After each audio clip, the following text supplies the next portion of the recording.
Hello दोस्तों, नमस्कार। आपके अपने यूट्यूब चैनल पर हार्दिक अभिनंदन व स्वागत। दोस्तों, आज हम फिर बहुत ही महत्वपूर्ण टॉपिक नीति निर्दिष्ट तत्व के 26 प्रश्न जो बार बार भर्ती परीक्षा में पूछे जाते हैं उनका अध्ययन करेंगे। तो इससे पहले आपके लिए जो कमज़ोर होते हैं वही किस्मत को रोते हैं, जो कमज़ोर होते हैं वही किस्मत को रोते हैं, जिन्हें उगना होता है वे पत्थर का सीना चीर कर भी उगते हैं, जिन्हें उगना होता है वो पत्थर का सीना चीर कर भी उगते हैं। तो ये बहुत ही महत्वपूर्ण लाइनें आपके लिए थी। तो आपको भविष्य का निर्माण करना है, आप अच्छी तरीके से तैयारी करते रहिए और हमारे साथ बने रहिए।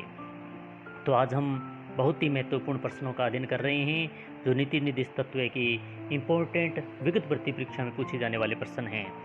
तो शुरू करते हैं। आज का पहला प्रश्न, संविधान के किस भाग में जन कल्याण का राज्य की अवधारणा का विस्तार से उल्लेख किया गया है? तो इसका सही उत्तर होगा राज्य के नीति निर्दिष्ट तत्व में। ये सभी विगत परीक्षा में आए हुए प्रश्न हैं, आगे भी आने की संभावना है, तो इनका आप अच्छी तरीके से अध्ययन करें। प्रश्न संख्या 2 है, भारत के संविधान के किस भाग में राज्य नीति के निर्देशक तत्वों का उल्लेख है? तो भाग 4 में राज्य के नीति निर्देशक तत्वों का उल्लेख किया गया है। प्रश्न संख्या 3, निम्नलिखित में से किसका उल्लेख राज्य नीति के निर्देशक तत्वों में नहीं हुआ है? तो इसका सही उत्तर होगा वैज्ञानिक दृष्टिकोणों का विकास। प्रश्न संख्या 4 है, भारतीय संविधान में राज्य नीति निर्देशक तत्वों को सम्मिलित करने की प्रेरणा किस देश के संविधान से मिली? तो इसका सही उत्तर होगा आयरलैंड, जो ये बहुत बार भर्ती परीक्षा में प्रश्न पूछा जाता है। प्रश्न संख्या 5 है, संविधान के भाग 4 में राज्य के नीति निर्देशक तत्व उल्लेखित हैं। तो इसका सही उत्तर होगा अनुच्छेद 36 से लेकर 51 तक जो नीति निर्देशक तत्व दिए गए हैं जो भाग 4 में है। क्लास अच्छी लग रही है तो लाइक शेयर करें। प्रश्न संख्या 6 है, किसने राज्य नीति निर्देश सिद्धांतों को भारत में सामाजिक व आर्थिक लोकतंत्र का घोषणा पत्र कहा? तो इसका सही उत्तर होगा डॉक्टर BR अम्बेडकर ने। प्रश्न संख्या 7 है, राज्य नीति निर्देशक सिद्धांतों को भारतीय संविधान में शामिल किया जाने का उद्देश्य है? तो इसका सही उत्तर होगा सामाजिक और आर्थिक प्रजातंत्र को स्थापित करना। प्रश्न संख्या 8 है, भारतीय संविधान का कौन सा भाग भारत को कल्याणकारी राज्य होने को घोषित करता है? तो भाग 4 सही उत्तर होगा इसका। प्रश्न संख्या 9 है, निर्देशक सिद्धांतों में वह सिद्धांत कौन सा है जिसे गांधीवादी सिद्धांत कहा जाता है? इसका सही उत्तर होगा स्वयं शासन के प्रभावी एककों में के रूप में ग्राम पंचायत का गठन। प्रश्न संख्या 10, संविधान का कौन सा अंश भारत के नागरिकों को आर्थिक न्याय प्रदान करने का संकेत करता है? तो इसका सही उत्तर होगा राज्य की नीति निर्देशक तत्व है। प्रश्न संख्या 11 है, समान कार्य के लिए समान वेतन भारत संविधान में कहाँ सुनिश्चित किया गया है? तो इसका सही उत्तर होगा राज्य के नीति निर्देशक सिद्धांतों का अंग है।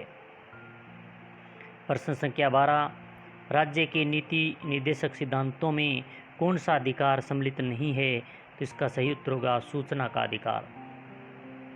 प्रश्न संख्या 13, भारत के कल्याणकारी राज्य होने का विचार किसमें पाया जाता है? तो इसका सही उत्तर होगा संविधान की प्रस्तावना तथा नीति निर्देशक तत्वों में। प्रश्न संख्या 14 है, भारत के किस राज्य में समान नागरिक संहिता लागू है? तो इसका सही उत्तर होगा गोवा में। प्रश्न संख्या 15, संविधान के 42वें संशोधन द्वारा नीति निर्देशक तत्वों की क्या नहीं जोड़ा गया है? तो इसका सही उत्तर होगा सभी नागरिकों के लिए समान आचार संहिता, ये शब्द नहीं जोड़ा गया है। प्रश्न संख्या 16, कौन सा राज्य का नीति निर्देशक सिद्धांत नहीं है? तो इसमें सही उत्तर होगा निजी संपत्ति की समाप्ति, यह सिद्धांत नहीं दिया गया है। प्रश्न संख्या 17, समान न्याय और निःशुल्क विधि सहायता का प्रावधान संविधान के किस अनुच्छेद में है? तो इसका सही उत्तर होगा अनुच्छेद 39A या फिर C। प्रश्न संख्या 18, भारत के संविधान में अंतर्राष्ट्रीय सुरक्षा को प्रोत्साहन देना किसमें सन्निहित है? तो इसका सही उत्तर होगा राज्य के नीति निर्देशक तत्वों में। प्रश्न संख्या 19 है, राज्य के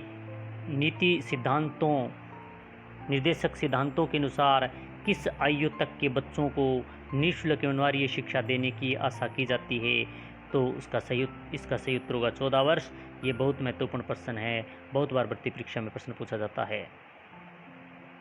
प्रश्न संख्या 20, राज्य के नीति निर्देशक सिद्धांतों में से किस अनुच्छेद का संबंध अंतर्राष्ट्रीय शांति और सुरक्षा का समर्थन से है? तो इसका सही उत्तर होगा अनुच्छेद 51।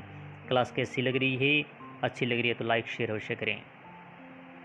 प्रश्न संख्या 21, भारतीय संविधान के किस भाग में न्यायपालिका तथा कार्यपालिका के पार्थक्य का प्रावधान है? तो इसका सही उत्तर होगा राज्य के नीति निर्देशक सिद्धांत। प्रश्न संख्या 22, किस नीति निर्देशक सिद्धांतों को प्राय समाजवादी माना जाता है? तो इसका सही उत्तर होगा ग्राम पंचायतों की स्थापना। प्रश्न संख्या 23, भारतीय संविधान में राज्य के नीति निर्देशक सिद्धांतों को किस मुख्य कारण से सम्मिलित किया गया है? तो इसका सही उत्तर होगा कल्याणकारी राज्य की स्थापना के लिए। प्रश्न संख्या 24, राज्य के नीति निर्देशक सिद्धांत किस प्रकार मौलिक अधिकारों से भिन्न हैं?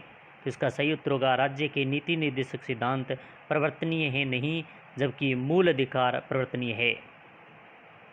प्रश्न संख्या 25, भारतीय संविधान का कौन सा अनुच्छेद राज्य सरकारों को ग्राम पंचायतों को संगठित करने का निर्देश देता है? तो इसका सही उत्तर होगा अनुच्छेद 40।